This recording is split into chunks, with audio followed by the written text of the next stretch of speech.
Hello and welcome. There has been a mixed reaction to World of Warcraft's next expansion. You could say it has landed in the shadow.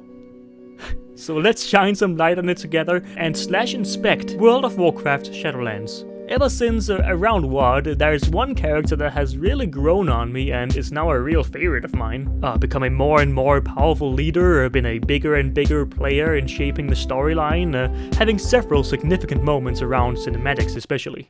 Eon has impressed us.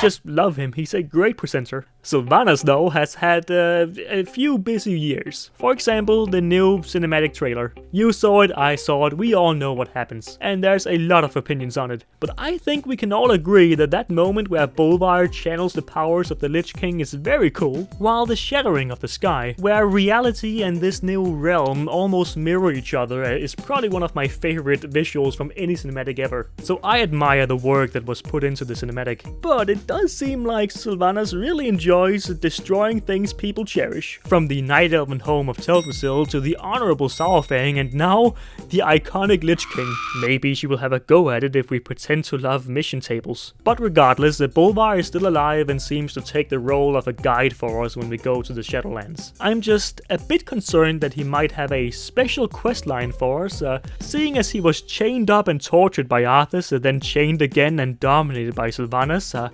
and thus he might want us to collect a chain and a whip. It gets lonely on the Frozen Throne. Okay, you want my actual opinion on the cinematic? Alright, well, I honestly think it's missing a chunk of respect for the Lich King, which is ironic after what I just said before, but he seemed rather weak, didn't even do any real damage to her, and I realize she's empowered by a being in the Shadowlands, and, well, he has been hit hard by climate change. So it doesn't really surprise me that she ends up beating him. I just personally have a bias towards Lich King lore, as he is my favorite villain in the game, so I was kinda let down by that. Still very impressive visuals, and it made for some quite fantastic moments and feelings that I haven't felt from a cinematic trailer in years. But wait, I have a fun idea. Let's read some comments, shall we? Looks like Fortnite. The story was much better in PC games. Your guess is as good as mine. Typical women who's never satisfied. No matter who you are or what you believe in, this is a cringe comment, okay? Yes, queen, and... well, that's equally bad. Just a heads up, all the people saying they're excited are paid to say that. Don't know how serious that is, but I wouldn't be surprised. Sylvanas is so hot, it's crazy. Okay, moving on to the features trailer, where we see Sylvanas meeting this huge shadowy Void Walker-like figure, who a lot of people are assuming is some kind of entity, a god of death. I'm expecting us to fight this being at some point, so how do you defeat it? Maybe imprisonment, otherwise, I suppose the only way to kill death itself is forcing it to do a daily AP grind. But we will get world quests again, and can you just imagine that after years of being imprisoned in a crown of death while permanently on fire, the former Lich King asks you to go do a picture game for a rep grind? I kinda like that thought, just how I like the new zones.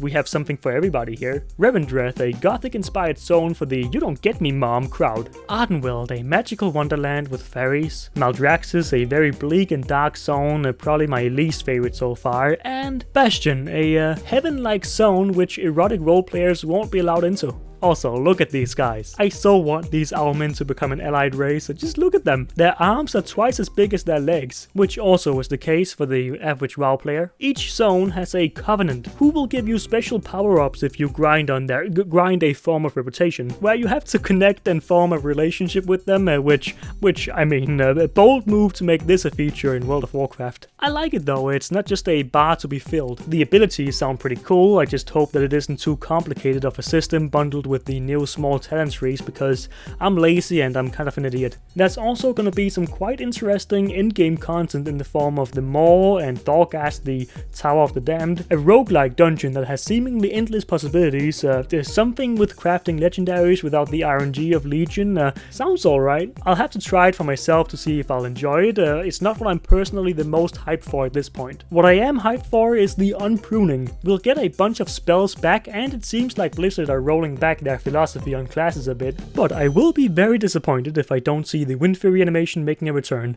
And I'm not talking about the goofy little gust of wind. No, I'm talking about the atmospheric phenomenon that is the tornado animation. I want that, Blizzard, and I think I speak for every enhancement shaman out there. But overall, I actually have some pretty high expectations for this expansion. It sounds like they've listened to the player base a ton regarding gameplay issues. The zones look great, love the logo, Owlman. So how well did Shadowlands pass the inspection? From 0 to 100% hype. I'm personally on 70, it looks pretty. New customization options? Well, that's pretty nice, why not? I'll bump it up to 70. New Draenei options.